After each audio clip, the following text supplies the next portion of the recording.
আসসালামু আলাইকুম। আজকের পিঠার আয়োজনে আপনাদের জন্য থাকছে বাহারি পাটিসাপটা। আর আমার চ্যানেলে নরমাল পাটিসাপটা দেওয়াই আছে, আপনারা চাইলে দেখে নিতে পারেন। আর ভালো লাগলে লাইক শেয়ার করুন যত খুশি, আর আমার চ্যানেলটিকে সাবস্ক্রাইব করতে ভুলবেন না। তো এখন বাহারি পাটিসাপটার জন্য কি কি লাগবে তা দেখিয়ে দিচ্ছি। প্রথমে আমি দুধের ক্ষীরটা তৈরি করে নিব। সেজন্য আমি 1 লিটার দুধ নিয়েছি। আটার কাপ নিয়েছি সুজি কিংবা চালের গুঁড়ি, আর হাফ কাপ নিয়েছি চিনি। এখন ক্ষীর তৈরি করার জন্য চুলায় দুধ দিয়ে দিয়েছি, আর জাল দিয়ে এখন দুধটাকে অর্ধেক করে নিব।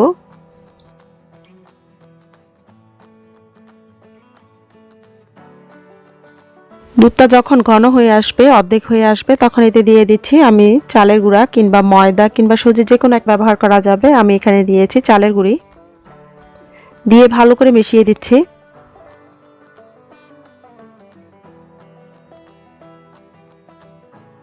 ভালো করে মেশানো হয়ে গেলে এখন এতে দিয়ে দিচ্ছি চিনি।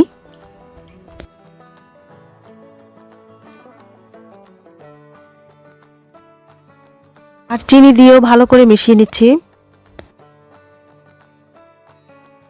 আর ক্ষীরটা এরকম ঘন হওয়ার পর এখন নামিয়ে নিচ্ছি। আর এটা নামানোর পর কিছুটা ঠান্ডা হলে আর একটু ঘন হবে।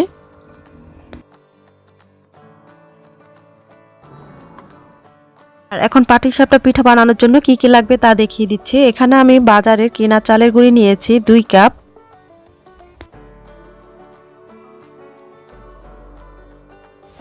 এক কাপ নিয়েছি ময়দা, কোয়ার্টার কাপ নিয়েছি সুজি, হাফ কাপ নিয়েছি চিনি, তেল নিয়েছি 1 টেবিল চামচ, স্বাদ অনুযায়ী লবণ নিয়েছি।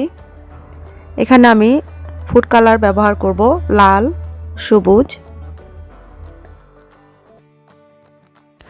একটা মিক্সিং বোলে এখন দিয়ে দিচ্ছি ময়দা, চালের গুঁড়ি, সুজি, আর দিয়ে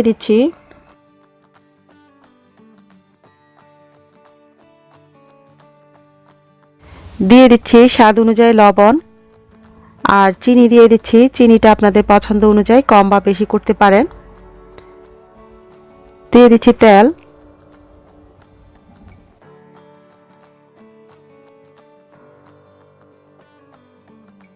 আমি এখানে দুধ দিয়ে ব্যাটারটা তৈরি করে নিচ্ছি, আপনারা চাইলে পানি দিয়েও করতে পারেন।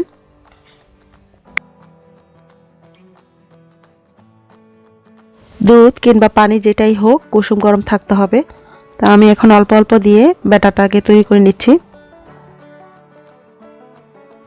এখন আমি ব্যাটারটাকে তৈরি করে নিয়েছি, আর চামচ দিয়ে দেখিয়ে দিচ্ছি কেমন হবে ব্যাটারটা।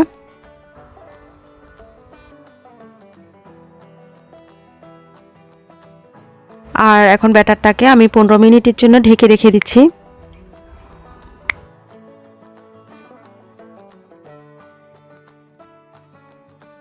15 মিনিট হয়ে গেছে। এখন ব্যাটারটাকে নেড়ে চেড়ে আমি দুটো বাটিতে নিয়ে নিচ্ছি কালার করার জন্য।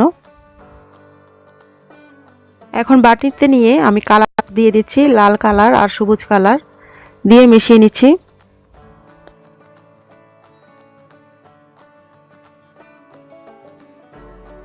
প্যানটাকে গরম করে নিয়ে এখন তেল ব্রাশ করে দিচ্ছি। আর প্রতিবারে পিঠা দেওয়ার আগে তেল ব্রাশ করে দিতে হবে। এখন দিয়ে দিচ্ছি রেড ডটগুলো, লাল ডটগুলোর মাঝখানে মাঝখানে সবুজ ডট দিয়ে দিয়েছি। এরপরে ডটগুলো যখন একটু টেনে আসবে তখন দিয়ে দিচ্ছি ব্যাটার 1 চামচ, দিয়ে গোল করে নিচ্ছি। 1 সেকেন্ডের জন্য ঢেকে দিচ্ছি। এখন ঢাকনা খুলে ক্ষীর দিয়ে দিচ্ছি উপরে।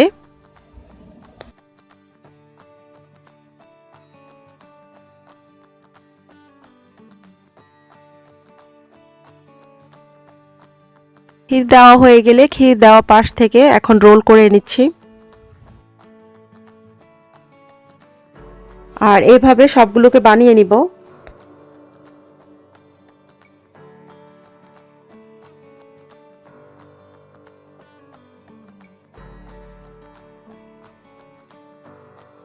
আবার পিঠা দেওয়ার আগে তেলটা ব্রাশ করে দিচ্ছি, দিয়ে এইভাবে পিন করে দিতে পারেন, এলোমেলো ভাবে দিও। কালারগুলো যখন শুকিয়ে আসবে দিয়ে দিচ্ছি ব্যাটার। একটা পাশে ক্ষীরটা দিয়ে এখন ফোল্ড করে নিচ্ছি।